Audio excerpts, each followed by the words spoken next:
बिस्मिल्लाहिर्रहमानिर्रहीम। आज के इस वीडियो में हम ब्रिज रेक्टिफायर्स के बारे में पढ़ेंगे।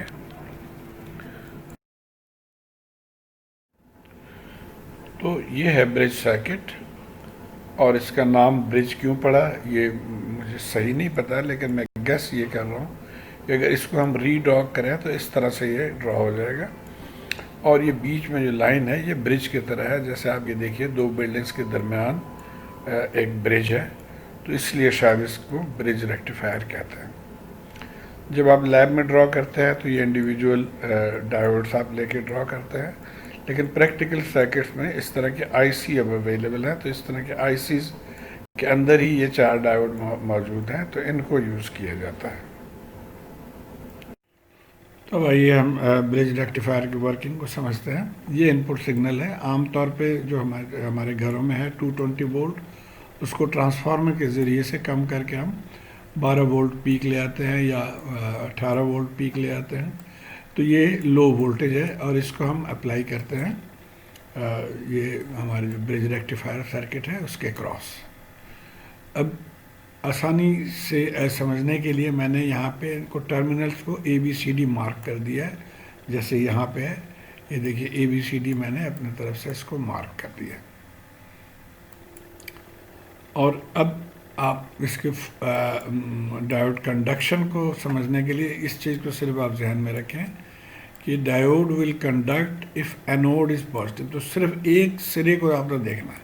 अब जैसे ये एनोड है और ये कैथोड है, तो अगर एनोड पॉजिटिव है तो दिस डायोड विल कंडक्ट। बस दूसरे सिरे को देखने की ज़रूरत नहीं कि यहाँ पे क्या है, ठीक है। हाँ, अगर दोनों पॉजिटिव हो तो फिर आपने देखना है कि बड़ा कौन सा है। तो बहरहाल अभी ये पॉजिटिव है तो दिस इज फॉरवर्ड बायस, और ये इसके कैथोड पॉजिटिव है तो ये रिवर्स बायस हो जाएगा। और सिमिलरली यहाँ पे भी अगर ये नेगेटिव है तो नेगेटिव की वजह से ये फॉरवर्ड बायस हो जाएगा, नेगेटिव कैथोड के साथ मिल रहा है, और ये रिवर्स बायस।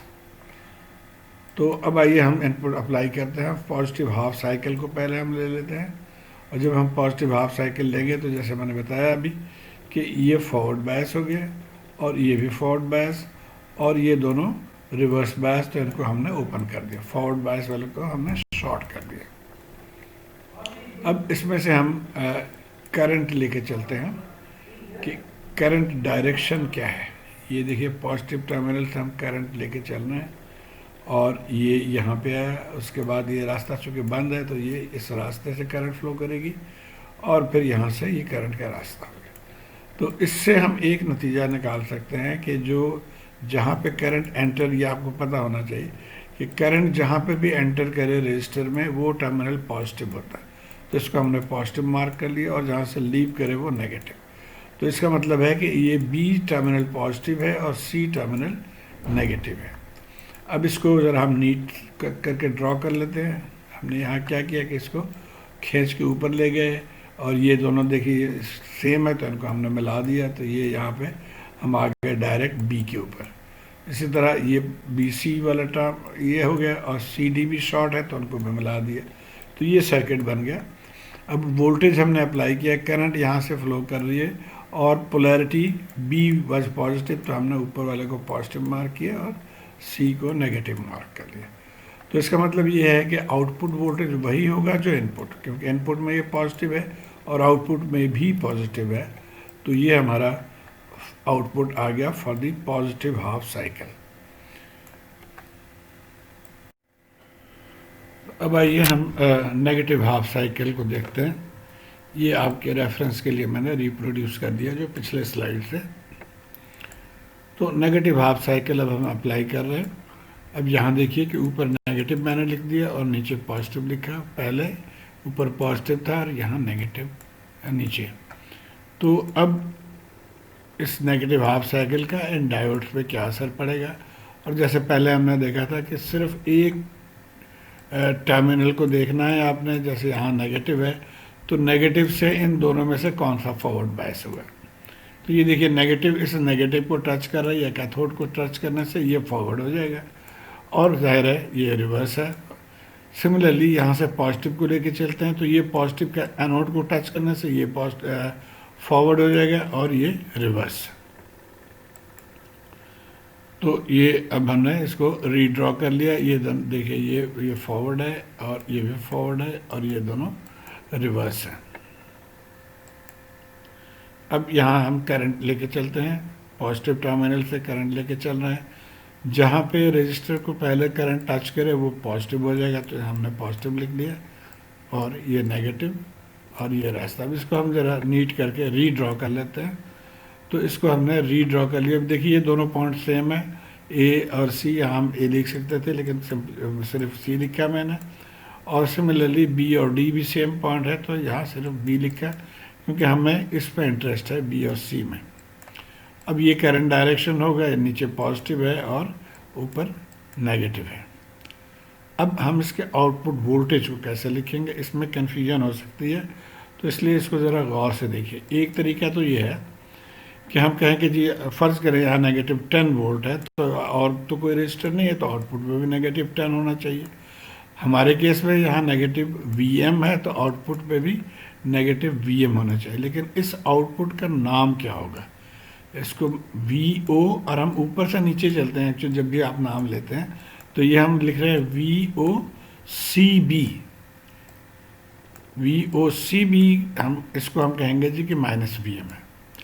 लेकिन अगर हम बजाय वी ओ सी बी लिखने के हम कहें, अगर हम इधर से पढ़ें यानी वी ओ बी सी कहें इसको, तो फिर क्या होगा कि यहाँ पे पॉजिटिव पहले है तो वो नेगेटिव साइन ख़त्म हो जाएगा। तो हम इसको एक तरीका ये भी है कि हम वी ओ बी सी लिख लें।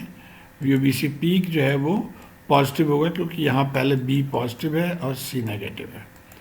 तो इनमें से जो आपको आसान लगे तरीका, या एक और भी तरीका है कि आप इस सर्किट को उल्टा दें। ये देखें मैंने इसको उल्टा दिया, पॉजिटिव को ऊपर लेके चला गया और नेगेटिव नीचे, अब बी ऊपर आ गया, सी नीचे। अब यहाँ आसानी से आप देख सकते हैं कि यहाँ पॉजिटिव वोल्टेज है तो आउटपुट भी पॉजिटिव वोल्टेज होगा, तो आउटपुट हमारा वी एम। तो बहरहाल जिस तरीके से भी ये कंफर्म हो गया कि आउटपुट जो है हमारा वो पॉजिटिव है, तो हमने यहाँ पे पॉजिटिव ड्रॉ कर लिया for the second half cycle, जो जहाँ पे इनपुट नेगेटिव है एक्चुअली, लेकिन आउटपुट पॉजिटिव हो गया। अब दोनों के कॉम्बिनेशन क्या है, कंप्लीट आउटपुट। ये शेप आ गया और ये शेप है फुल वेव रेक्टिफायर का, कि इसमें भी पॉजिटिव है और इसमें भी पॉजिटिव है। तो हम यहाँ पे थे। अब सवाल में कह रहा है कि जी आप डीसी वैल्यू मालूम करना है। तो डीसी वैल्यू का आसान फार्मूला मेरे ख्याल में ये वाला है कि अगर हाफ वेव रेक्टिफायर है, देखिए आप फ़र्ज़ करिए दो पीढ़े हैं आटे के, इनको आप दबाते जाएं लेवल करें, तो ये लेवल आ गया, ये इसका डीसी लेवल हो गया। तो इसको हम फार्मूला क्या है, V D C is equal to V peak over pi, जिसको आमतौर पे इस तरह से भी लिखते हैं 0.318 वी एम। इसको याद करने की ज़रूरत नहीं, आप सिर्फ इसको याद रखें कि वी पीक ओवर पाई या वी एम ओवर पाई, ये हो गया हाफ वेव रेक्टिफायर के लिए। याद रखें कि यहाँ पे खाली है ये जगह। फुल वेव में क्या होगा कि ये भी फुल है और ये भी फुल है। तो अब अगर आप इसको दबाएंगे भी इस पेड़े को बराबर करने के लिए, तो इसका लेवल काफ़ी ऊपर जाएगा और इससे दुगना हो जाएगा एक्चुअली। तो अब फुल वेव के लिए हम वी डी सी के लिए क्या करते हैं कि 2 multiply by V peak over pi, ये सिर्फ वी पीक ओवर पाई था, इसका दुगना हो जाएगा, तो 2 multiply by V peak over pi. अगर आप इसको याद करना चाहें तो आप इस तरह से इसको याद कर सकते हैं, लेकिन मैं नहीं समझता इसकी कोई ज़रूरत। तो इसका डबल हो गया ये फुल वेव रेक्टिफायर के लिए। तो अब ये हमारा वी डी सी लेवल आ गया, जिसको हम कह रहे हैं 0.36 ऑफ वी मैक्सिमम। अच्छा, अब इसी को हम कंटिन्यू करते हैं। अभी तक हमने डायोड को आइडियल डायोड फर्ज किया कि यानी या तो ये ओपन है या शॉर्ट है, लेकिन एक्चुअल डायोड जो है आपको पता है सिलिकॉन डायोड के क्रॉस 0.7 वोल्ट जो है ना ड्रॉप इसके क्रॉस होता है फॉरवर्ड बायस के केस में। तो अब अगर ये सिलिकॉन डायोड हो इंस्टेड ऑफ आइडियल डायोड, तो फिर आप कैसे इस सर्किट को सॉल्व करेंगे। नॉर्मल डायोड के लिए ये था हमारा डायग्राम, ये हमारा शॉर्ट हो गया था और यहाँ से ये शॉर्ट हो गया था, ये दोनों ओपन था। सिलिकॉन डायोड के लिए भी सिर्फ एक फ़र्क है और वो ये है कि जहाँ पे ये शॉर्ट हो रहा है वहाँ पे बजाय कि ये 0 वोल्ट होने के अब हम यहाँ पे लिखेंगे 0.7 वोल्ट, और इसको नाम दे रहा है ये वी के। ठीक है, तो वी के जो है वो 0.7 वोल्ट यहाँ पे है। इसी तरह ये फॉरवर्ड बायस हो रहा है, ये सिर्फ पॉजिटिव हाफ साइकिल की बात हो रही है अभी। तो पॉजिटिव हाफ साइकिल में तो ये भी वी के आ गया 0.7। अब अगर हम इसका इक्वेशन लिखने चलें यहाँ से, तो ये दो एक्स्ट्रा चीज़ें हमारे पास आ रही हैं, दो माइनस हो जाएंगे हमारे इक्वेशन से। आप इसको केवीएल अगर लिखें यहाँ पे देखिए, बाई केवीएल हम अगर यहाँ से चलें माइनस वी आई, उसके बाद क्या होगा plus V K, so minus V I plus V K plus V zero plus V zero, और यहाँ से हम आ रहे हैं तो plus V K again is equal to zero. और फिर यहाँ से हम लिख सकते हैं कि V out is V I minus two V K, इन दोनों को ऐड करके जैसे। तो अब हमारा आउटपुट क्या हो जाएगा, ये जो है V out V M minus two V K, तो माइनस टू वी के इसमें आ गया because of the voltage drop across diode. तो ये फ़र्क है सिर्फ। और इसी तरह एग्जैक्टली आप जो नेगेटिव हाफ साइकिल है उसमें भी यही आ जाएगा। तो हम ये कह सकते हैं कि ये हमारा टोटल रेक्टिफाइड सिग्नल आ गया, जिसका एम्पलीट्यूड जो है वो V M minus two V K है। और इस केस में भी अगर आप डीसी लेना चाहें तो सेम थिंग, इसका 0.36 और जो भी एम्पलीट्यूड था यानी V M minus two V K उससे मल्टीप्लाई कर देंगे। तो ये हो गया आइडियल डायोड के केस में।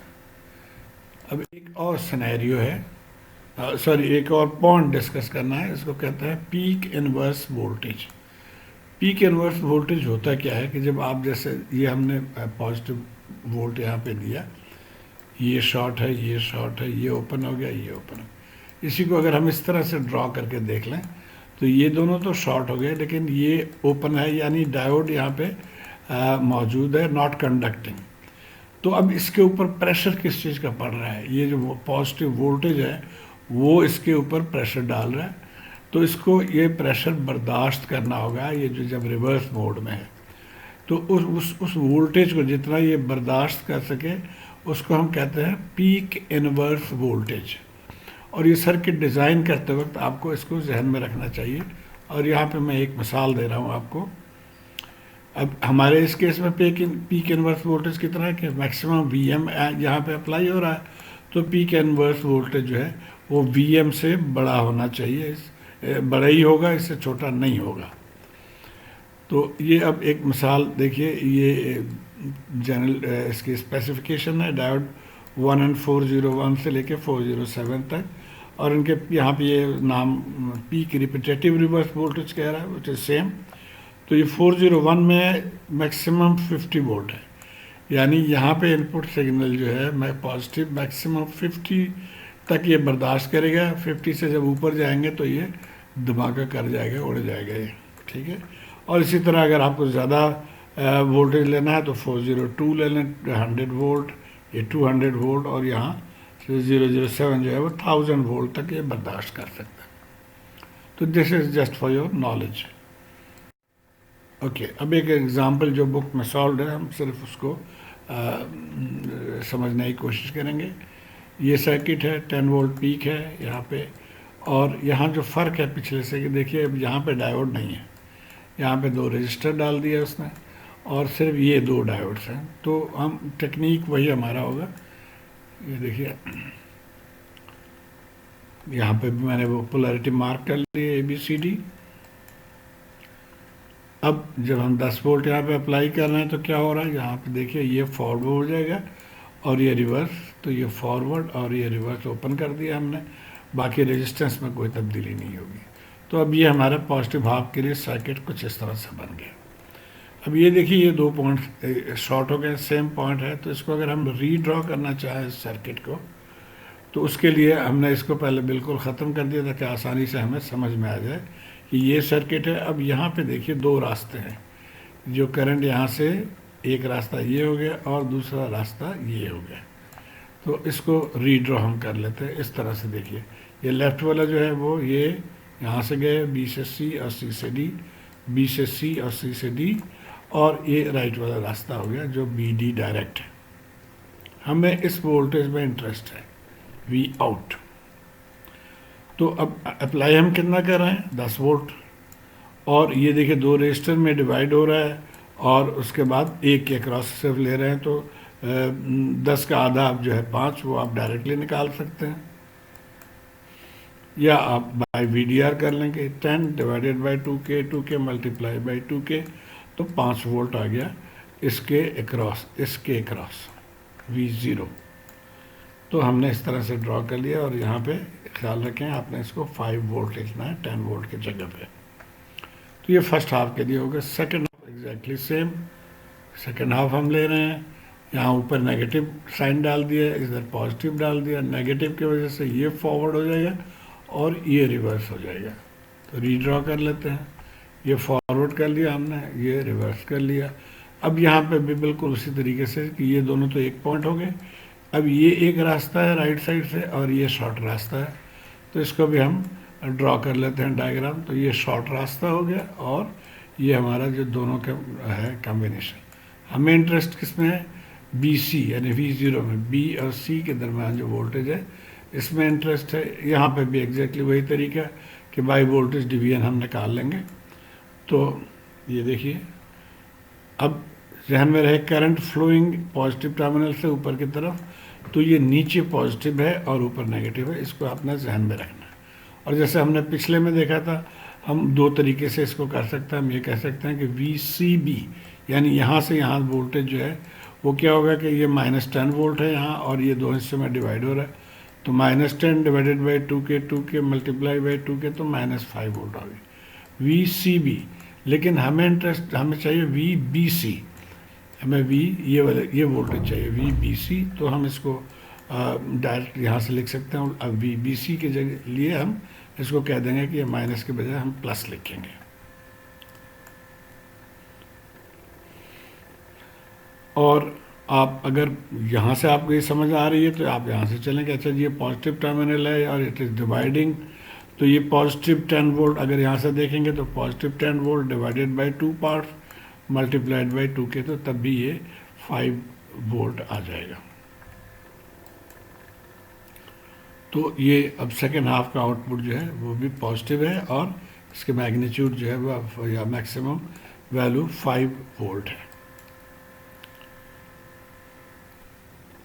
अब यहाँ ये कंप्लीट आउटपुट ये हो गया दोनों का।